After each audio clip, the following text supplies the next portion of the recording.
বন্ধুরা, তোমরা যারা কার্টুন পছন্দ করো তাদের মধ্যে হয়তো এমন কাউকে খুঁজেই পাওয়া যাবে না যে মোটু পাতলু কার্টুন দেখেনি। কিন্তু তোমরা কি কখনো মোটুর বাবাকে দেখেছো? যদি তার বাবা থেকে থাকে তাহলে আমরা কেন তার বাবাকে কোনো এপিসোডে দেখতে পাই না? এইসব কি তুমি কখনো ভেবেছো? আচ্ছা আচ্ছা, আর ভাবতে হবে না। আমি আজকে তোমাদের মোটুর বাবার ব্যাপারে সব রহস্য বলতে এসেছি। তাই এই সবকিছু জানতে ভিডিওটি একটু না টেনে শেষ পর্যন্ত দেখতে থাকো। তো হোয়াটসঅ্যাপ বাড়ি, আমি আর কি মুমু আছি তোমার সাথে। ভিডিও ভালো লাগলে এখনই একটি লাইক করে দাও আর চ্যানেলটিকে সাবস্ক্রাইব করে নাও। আর তুমি কোন কার্টুন দেখতে বেশি পছন্দ করো সেটা কমেন্ট করে জানাও। বন্ধুরা, তোমরা জানলে অবাক হবে যে মোটুর বাবাকে নিয়ে পুরো একটা মুভি বানানো হয়েছিল, যেটার নাম হচ্ছে Motu Patlu in the alien world. হ্যাঁ বন্ধুরা, আমাদের প্রত্যেকের মতো মোটুর বাবা আছে।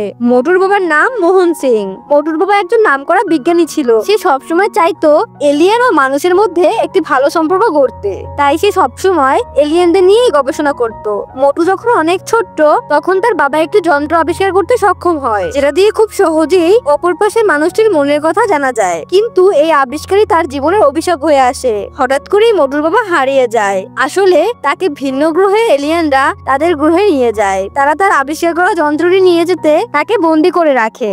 যন্ত্রটি তারা নিয়ে নিতে পারলে পুরো গ্রহকে নিজেদের শাসনে চালাতে পারবে। মোটুর বাবা তো ভিন্ন গ্রহে বন্দি। এদিকে মোটু একটু একটু করে বড় হচ্ছে, কিন্তু তার বাবাকে কোথাও খুঁজে পাচ্ছে না। তাই সে তার বন্ধু পাতলুকে সবকিছুই খুলে বলে, আর তারা সব বন্ধুরা মিলে ওই গ্রহে যায় তার বাবাকে বাঁচাতে। পাতলুর বুদ্ধি আর মোটুর শক্তি একসাথে হয়ে অনেক যুদ্ধের পরে তারা জয়ী হয়। মোটু তখন তার বাবাকে তার সাথে চলে আসতে বলে, কিন্তু তার বাবা বলে, আমি আমার আবিষ্কারকে কাজে লাগাতে চাই। তুমি ফিরে যাও ফুরফুরি নগরে, আমি আমার রিসার্চ শেষ হলেই ফিরবো। তাই এরপর থেকে আমরা কোনো এপিসোডে মোটুর বাবাকে আর দেখতে পাই না। তো এই ছিল আজকের মোটুর বাবাকে নিয়ে রহস্যময় এক ভিডিও। তোমাদের কাছে ভিডিওটি ভালো লাগলে একটু লাইক করে দাও, আর তুমি কোথা থেকে ভিডিওটি দেখছো সেটা কমেন্ট করে জানাও। এতক্ষণ তোমাদের সাথে আমি ছিলাম আর কি মুমু। আল্লাহ হাফেজ।